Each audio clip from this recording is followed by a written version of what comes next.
Yo, my peoples, welcome back to the channel. You already know what's going on, and it's the Chelsea versus Newcastle game. And look, I'm a happy man. We're 1-0 up in the first half, and that's how we're going to record this.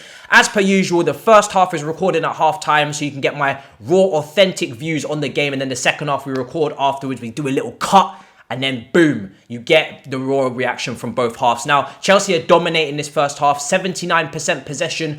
Newcastle are just playing very, very deep. Even after we scored, which I'll get onto in a minute, regardless of what part of the game it's been, Newcastle are very deep, very negative. And as we said in the preview, they're going to set up to nullify us and for us to have to defeat the low block. And then they'll think about their attack second. And that's really what's been playing out. Now, Chelsea have been creating a lot of opportunities down the right-hand side. As per usual, the generic route, we go down Reece, we go down Ziyech, even Mason Mount for the first goal got involved as well. And we look for those runners in Chilwell and Werner. That's really been, consistent throughout the whole match. Now, it wasn't, a Ziyech or Reece James. Like I said, it was a Mason Mount who got the cross in from the right. He played the ball across the box, low and hard, and literally Chilwell running at the back post has forced the error into an own goal. And like I said, that's the way we've been creating our chances. So Chilwell, credit to him for making the run to the back post. He's been doing that in the last game against Sheffield United very well as well. And that was how we got the goal today. So that's the pressure that I'm talking about. Those crosses are very hard to defend, whether it's Reece, whether it's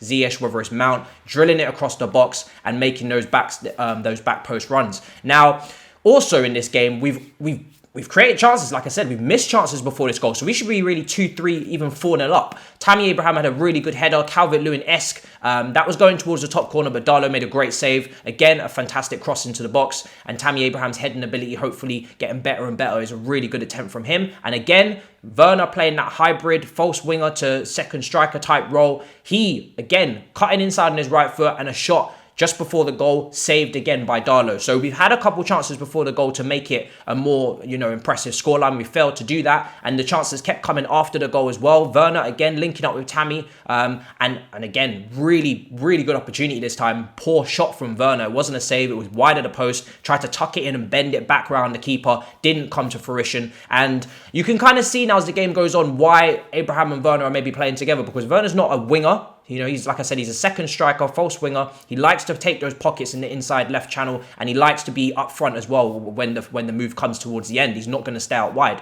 which is great for us because we have more numbers in the box to score goals. But it also means that Tammy Abraham has to be very mobile. When they're pressing, he has to interchange with Werner and press maybe from the left wing sometimes, or even hold up the ball from the left wing to interchange and allow Werner to get into his positions and make those darting, inside runs that even a Vardy or a Aubameyang would be used to making. And you can't do that if you don't have the space to do so. So that's those two are interchanging very well. I think towards the end of the first half, we've been a bit complacent, giving the ball away. Cover, gave it away on an instance, and it led to a transition, and it allowed them to break forward. Same with Tammy as well in the hold up. So we just need to be a little bit more better concentration wise. St. Maximin did have an opportunity where he cut inside, and luckily Kante blocked it. Apart from that, we are very comfortable. We just need to keep our heads and keep it going in the second half. Keep creating chances, and I'm sure we're going to tidy this game up. I'll see you guys in the second half.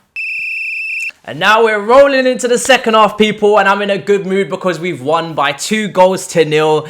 Finally, we have managed to defeat the stomping ground that is Newcastle United at St. James's. Like I said in the preview, our record there was shambolic. But with no fans in the ground, I really feel like that did help play a part. They didn't have their 12th man. We was able to continue to control possession in the second half. And look, listen, Fernandes in defence, he was struggling again because not only did he concede for the own goal, but then he's got Timo Werner, who's moving like Speedy Gonzalez, is like pacing at him, dashing at him for the second goal. So this guy just can't catch a break. Literally, we're in transition and we're attacking, everything's going great, and then suddenly Timo gets the ball and he just lets loose. He puts the burners on. He's dashing towards the goal, and I'm like, okay, this is where we're going to see the bread and butter of Timo. Where's the decision-making going to come in? Is he going to be able to see where Tammy is? We've had this opportunity before in past games. We've been breaking. Now can you make the great decision? And he slots it into Tammy, and the timing is perfect. He wasn't offside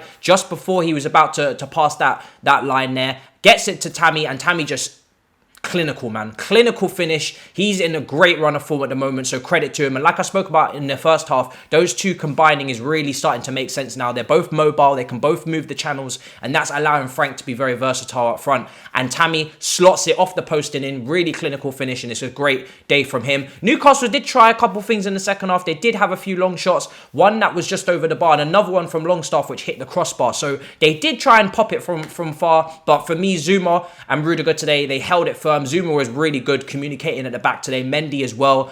A clean sheet for him. You love to see it. And the starting lineup for me was just evidence of the performance. It was consistent. We didn't have any real standout performance today. Hakim Ziyech tried a few things. They didn't come off today. You can't expect them to come off every game. But the starting lineup was consistent from Frank. You expected it almost as a Chelsea fan. So it gave you a very comfortable performance, if anything. The midfield were fantastic. You know, you had Kova, Kante sweeping up, mopping up everything back there. He was immense. Kova had a really good game. Won his ground duels.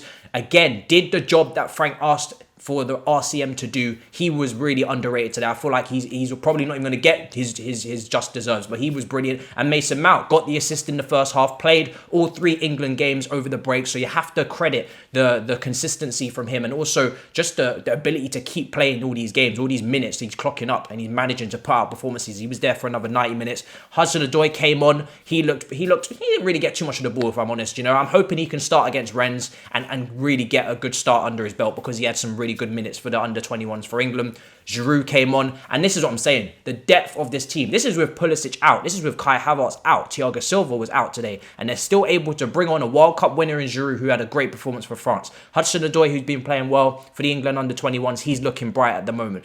The way that Chelsea are able to bring on these substitutions and just freshen up the game in the last 10 minutes is allowing them to close games out. We're not having those heart-stopping moments at the end of games like we used to. So up the Chelsea, brilliant win, huge win today. We cannot underestimate that enough. We need to kick it on in the midweek against Rennes, try and tie up that game early, and then we got Tottenham next week. It's going to be madness. I will see you guys for that in a bit, people.